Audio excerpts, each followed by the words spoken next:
Ito palang pinagdududahan ni Senator Robin Padilla na NBI agent na si John Mark Calilong.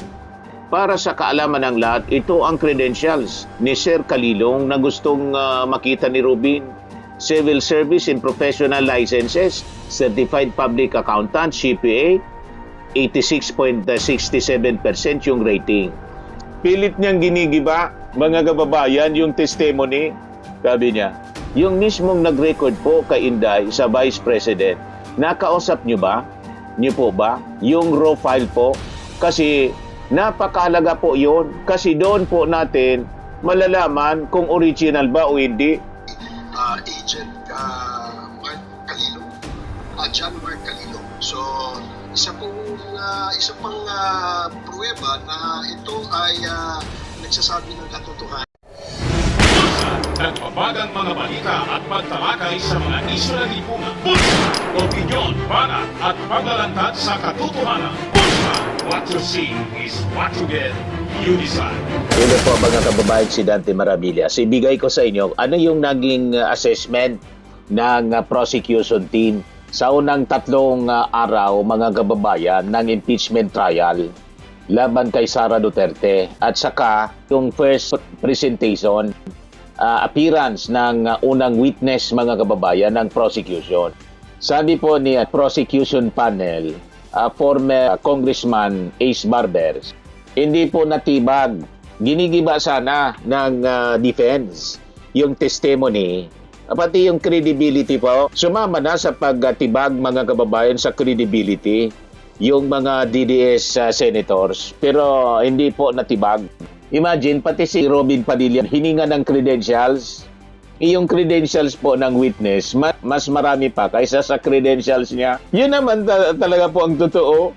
Tingnan naman ninyo, mga kababayan, ang credentials nito. Kaya sabi dito ng isang netizens, ito palang pinagdududahan ni Senator Robin Padilla na NBI agent na si John Mark Calilong. Para sa kaalaman ng lahat, ito ang credentials ni Sir Calilong na gustong makita ni Robin. Civil Service and Professional Licenses, Certified Public Accountant, CPA, 86.67% yung rating. Civil Service Eligible, 84.22% yung rating. Professional Experience, Investigation Agent 3, National Bureau of Investigation, 2024 to present. Former Investigation Agent 1, NBI, Incorporate Audit Supervisor, in Associate at KMPG, RG Manabat Incorporated. Advanced Technology and Cybersecurity Training, Cybersecurity, Bootcamp, Zero to Hero Course, 480 hours, Computer Hacking Forensic Investigator Training, Certified Digital Forensic Examiner Training, a Specialized Training with Interpol, DOJ, UNODC, and Binance, Cryptocurrency and Cybersecurity. NBA Agents Basic Training Course, 720 hours, Certified Karate Do Practitioner, Editor and Computer Literate, former Corps Commander at Central Luzon State University, school year 2014 to 2015. Member of Philippine Institute of Certified Public Accountants o PICPA. Malabo, mga kababayan, i-compare mo sa credentials ni Robin Padilla. Sa bagay, graduate daw siya ng UP, University of Prison. Hiningan po ng credential. Ang isa sa pinakang mahirap, mga kababayan, na board examination, yung CPA board. Kumusta naman si Robin Padilla? Criminology siya. Iwan ko kung nakagraduate. Hindi man ang board. Tapos hihingan mo ng credentials, yung kulang ang credentials na naging senador dahil sa Wonderful Tonight na kanta. Pilit niyang ginigiba, mga kababayan, yung testimony. Sabi niya, yung mismong nag-record po kay Inday sa Vice President, nakausap niyo ba? Niyo po ba? Yung raw file po? Kasi napakalaga po yun. Kasi doon po natin malalaman kung original ba o hindi. Sagot po ni Senior NBI Agent John Mark Calilong, the video itself, sir, is publicly available. That's why I performed the recording. Ang nag-record nun, yung Meta, kaya nga siya, mga kababayan, sumulat sila sa Meta para i-preserve. Tapos nirecord niya inauthenticate mga kababayan na yon ang original.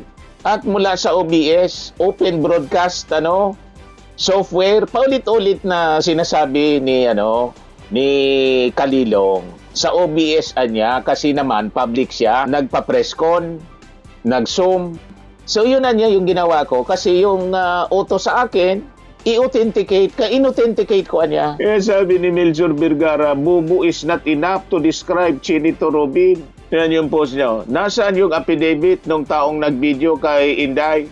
O sabi niya, dito po, di po ako tao, Your Honor, ang nag-record yung OBS software, mga kababayan.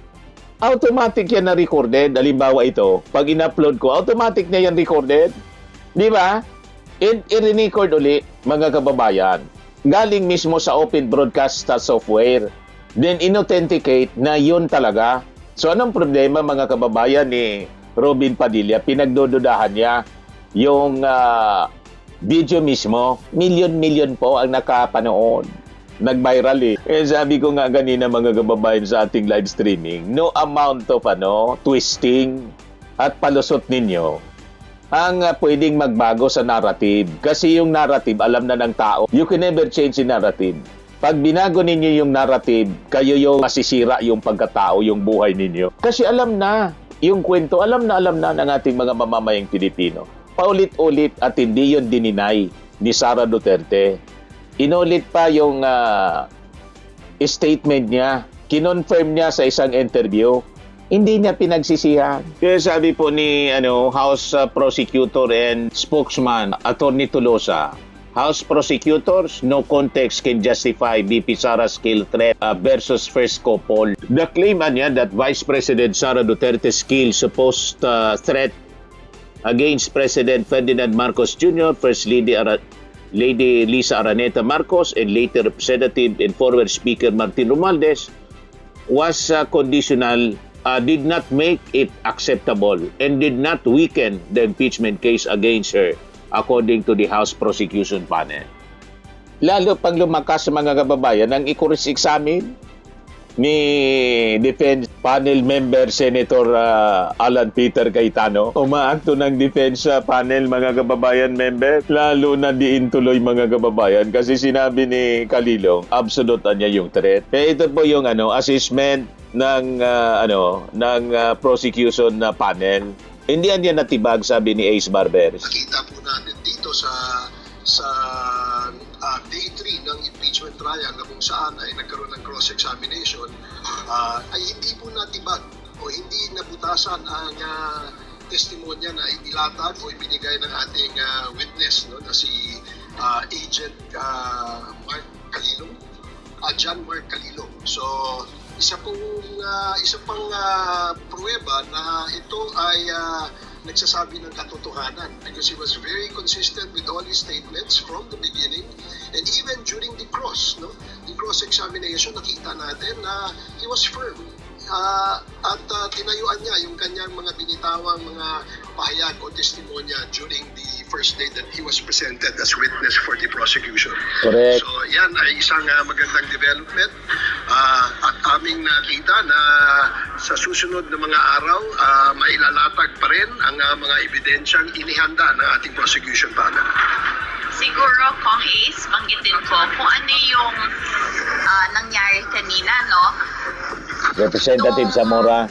Time po ng defense para mag-cross, may mga nilabas po silang mga dokumento.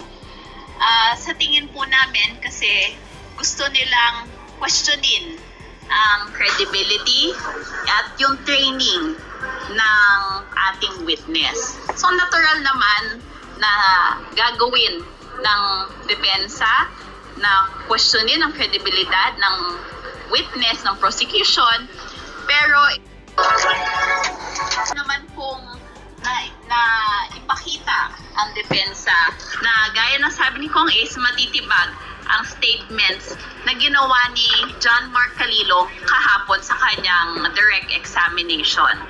Narinig din po natin ang mga tanong ng ating mga senator judges at lahat naman po ng kanilang katanungan ay nasagot ni John Mark Calilong from questions regarding his training, questions regarding the investigation he conducted, and questions regarding the threats which he investigated. In fact, ang last statement po ni Agent John Mark Calilong ay yung threats po ay absolute. O, di ba? Nakita po natin dito sa Lalong napasama yung pagtatanong mga kababayan ni Defense Panel Member Senator Alan Peter Cayetano. Ayan lang po yung ating short video. Ako po si Dante Maravillas. Bye-bye po. God bless. Training and lifting cream, pinapahid po sa mga pulses in affected area. Mainam po sa paninigas ng mga kaso-kasuan. Ito naman po, Automax Radiant Serum. Sa mukha naman yung application. Anti-aging po siya. You will look 10 years younger than your age. Sa mga cancer patients naman po, baka lang gusto ninyo itong itry. Naing siya red mixed fruit drink. Hindi mo po siya gamot, food supplement siya. Kaya lang, gawa siya mga kababayan sa goji berry. Yung goji berry, may anti-cancer properties. O ngayon, yung mga inquiries ninyo, dumiritso na lang kayo sa aming messenger sa Facebook para masagot namin agad. Ayos pa? Ayos na ayos niya, Mr. Maravilla. Sa mga naghanap po ng malinis and spacious fitness gym, pumunta lang po kayo sa aming Colossal Fitness Gym. May Grab car rental din po kami. But anyway, ito po pala yung aming bagong product na binibenta online. I am worldwide amazing pure organic barley powdered drink mix from Australia. Negosyo to ng aking anak na architect entrepreneur Riz Maravillas. Ayan po. Kontakin na lang po ninyo siya, Riz Maravillas on Facebook. Ang mga health benefits niya, boost immunity, improves digestion, enhance energy levels, packed with antioxidants, prevent cancer. Ito naman po yung bago naming product na binibenta online. Eye Glow Serum, whitening po siya. Tingnan ninyo yung epekto sa aking anak na architect before and now. Yung mga inquiries po ninyo, dumiretso na lang kayo sa kanyang Facebook account, Riz Maravillas.